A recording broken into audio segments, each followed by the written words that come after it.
Ladies and gentlemen, we have a couple of nerfs and a buff on our hands.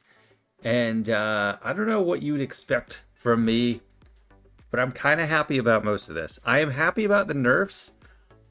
I am a little bit negative about the buff, but we'll see. And then there also is finally a refund for Gungan Phalanx. They finally acknowledge galactic challenges don't exist after like what 6 months of them not existing. There's actually a lot of Phalanx Omicrons out there, which was surprising. Which, by the way, I'm in the process of rearranging my office, so ignore the background change. This is what I actually agree with, and the thing I have to say about it most is what took so long. So next, Ezra Exile was intended to be a lifter for GL Ahsoka. However, because his kit was so open-ended, yes, he ended up with GL Rey and JMK, and I use him with JML, and you could just use him with like Starkiller or something. It's crazy.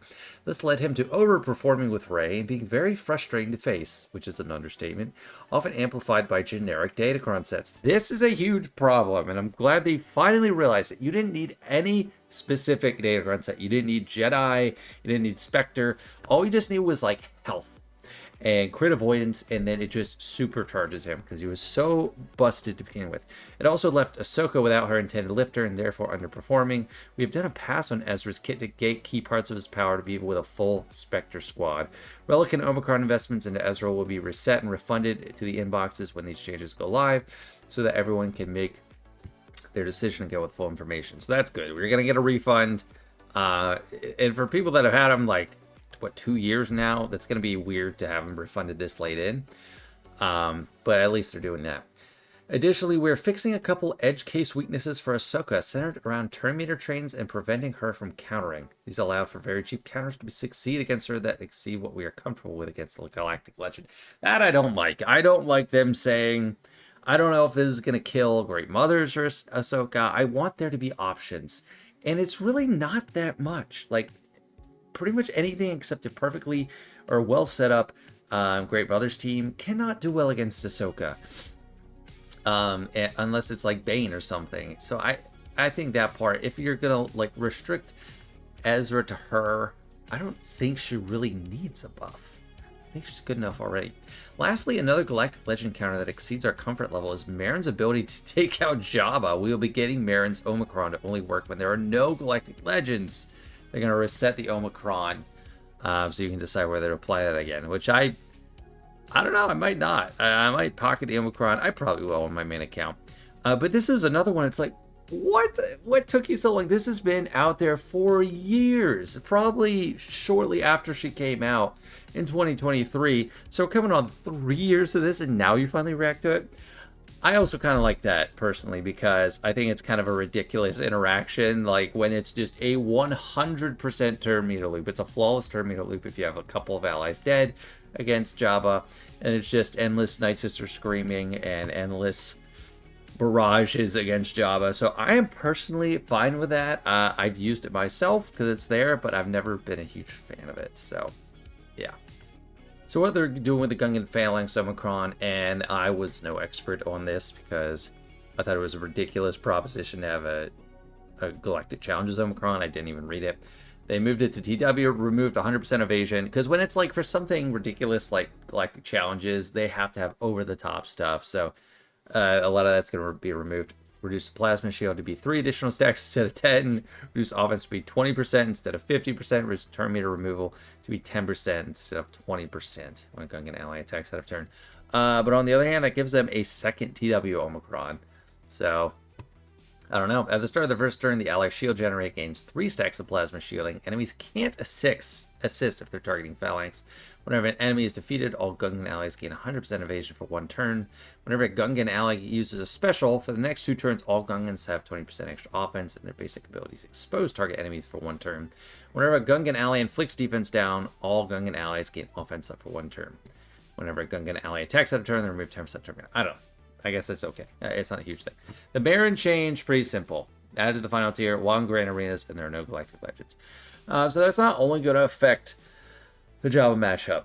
Another thing that's going to affect is Great Mothers. So if you put Great Mothers on defense with Merrin, which is a pretty popular combination, it's pretty tricky even if you use Galactic Legends. Now you could really shut that off. You could maybe, I don't know, maybe JML can counter Galactic Great Mothers. It's not, I kind of doubt it because they struggle anyway. JML struggles anyway, even if they don't have Merrin on the team. But I don't know. Still something you could take the easy way out and shut it off. And remember, it's only the GAC Omicron. It's nothing for TW. So everything with TW is the same. And Great Mothers are crazy there. Ahsoka. Added to the unique ability all tiers. When counterattacking, deal true damage to all enemies which can't be countered. I don't like that. And that's going to be really annoying. This is such a major banner stealer. I mean, it is going to make her better on defense. This is actually very significant. It's very simple, but it's huge. I don't see what they're talking about with preventing countering. She's immune to blind. I guess is that 3PO and Chewie? Does that prevent counterattacks when you blind with 3PO and Chewie? I don't know. That part, I guess, is fine. Still with Great Mothers, you can get a lot of stealth, and you can prevent counterattacking that way. But really, that's just going to be a pain in the butt with counterattacks. I don't know. I don't know if it's necessary, but Ahsoka is hard to get, so maybe she does merit a bump. Who knows? Next, we got Ezra. This is the big one. Lots of changes to his kit. I've just highlighted all if all allies are Spectre. Clauses, I'm going to look at the final text. So this is his basic. Physical damage to target enemy, speed down. If all allies are Spectre and this attack scores a critical hit, Ezra and another random ally gain foresight for 1 turn. So, I mean, that's fine. That's good. I think that's not a huge deal. If all allies are Spectre, Ezra gains 2 stacks of resilient defense. This is his special one where he raises the roof and heals up and everyone gets everything. This is good. This is a key part of making him not busted on like a raid team or JMK because he's not getting resilient defense and he's not getting Protocol Migration. Protocol Migration is what gets him out of his exile, and the resilient defense is what makes him taunt. So that is good. He's not going to be a taunting machine. And I think of JMK particularly with this because under a JMK team, you had like JMK Cat Ezra pretty recently in 3v3. It was a nightmare team. He's not a tank for that anymore. That's good. I support that. And then for the Omicron, Faller Spectre, he gains 25 stacks of Protocol Migration. All allies can back up lane. So it's basically the whole Omicron. 25 stacks Purgle Migration gets him halfway to getting out of exile. Often you need to do just that move. Take one other turn. He's going to get out of his exile. Also huge. He basically can't get Purgle Migration. We'll see with the rest of this. So I do support that. I am in favor of him being stuck with Ahsoka. Might not be popular, but he's an extremely annoying character all over the place. And I support this. It's the same thing. So the Spectre 2, this is his triple hit. For each crit scored, reduce target enemy's defense by 30%. Not going to happen on any other team but Ahsoka. And then while in Grand Arenas, or his Omicron, for each crit scored, deal 20% bonus damage based on target's max health. Can't be evaded. The whole thing is gated behind all allies or Spectres. Again, I support it. It's the same thing, just gated behind all allies are Spectres. Again, support. Final text for this. We're not reading it twice.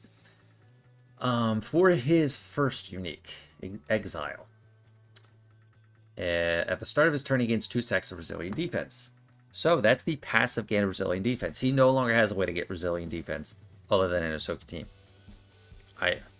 Big ups. I am very in favor. This is probably the biggest thing. If all allies are Spectre, allied Spectres have instant defeat immunity while Ezra is active. This is huge. He is just such a pain. He's someone... he dodges all the time. You can't assist on him. And you can't instant defeat him. So if you put him outside of GL Ray, you can. He's vulnerable to just bounty hunters. I am in favor of that. There's plenty of time. I don't know. Maybe this still is active. If he's left by himself, that's the thing you got to be careful about. If he's left by himself, he's probably going to get all of this. So you might get in a situation where he's left with himself and another ally, and if you don't think you can kill him, you might as well let it time out. Because if he comes back by himself, he is going to be Mr. Matrix Man, Purgle Migration, instant defeat immunity, the works. Crazy. Second unique final text. If all allies are Spectre, light side allies can't have their cooldowns manipulated. That's one that's, I mean, it's good. That's fine. That's something I didn't notice, honestly, too much. Because when he's with Rey, the cooldowns aren't as big a deal because Rey has no cooldowns. So I don't notice it as much. And then whenever he uses his ability, he gets 5 stacks of Protocol Migration. So this is what I was alluding to in addition to the special one. He just can't get Protocol Migration. So he is stuck not with the Purgles, and he's not going to get that free turn, that exile on someone, that massive hit. I see this as a great win with the Ezra nerf. And the main reason I think they decide to do this now, major brightness change when I switch into the game. The reason I think they're doing this now is all of the attention around Satele Shan. So Satele Shan came out, was kicking butt everywhere. And they particularly noticed Rey. I loved using her with like JML. But with Rey, they said she was doing too much. They nerfed all her stuff. Especially this one hurts. I hate that they nerfed Satele. I love that they nerfed Ezra. And it was a comment that came up. It was like, okay, well, you're saying she's supposed to be stay in her lane with Old Republic, and she's going with everyone else. And you have a problem with that. Why is Ezra allowed to run roughshod over everybody on every team except Ahsoka? And they're finally responding to that. So, I'm fine with that. I don't think Ezra Bridger Exile, random hobo Ezra, should be like one of the 2 best characters in the game. And unlike Bane, who is very much beloved by the player base and the community, he is hated. He is a pain. Because he's a defensive nuisance. Bane is just an offensive mastermind. So you can have fun with Bane. Ezra only makes your life miserable. You don't really use him on offense. So you put him somewhere to try and annoy people. So, yeah, I'm in favor of it. This is on my GoTanks account. And whether or not I apply his Omicrons again just depends on when I get Ahsoka. I'm not gonna reapply his Omicrons yet because I am not close to Ahsoka yet. She is my planned next Galactic Legend. And this does sweeten the pot to get her. But he was already kind of like an odd man out. When I use him with JML, yes, I can unlock him or get him free of his exile and do a bunch of stuff. But I'm totally fine with him sitting the bench. I don't know if I'll relic him back up again yet.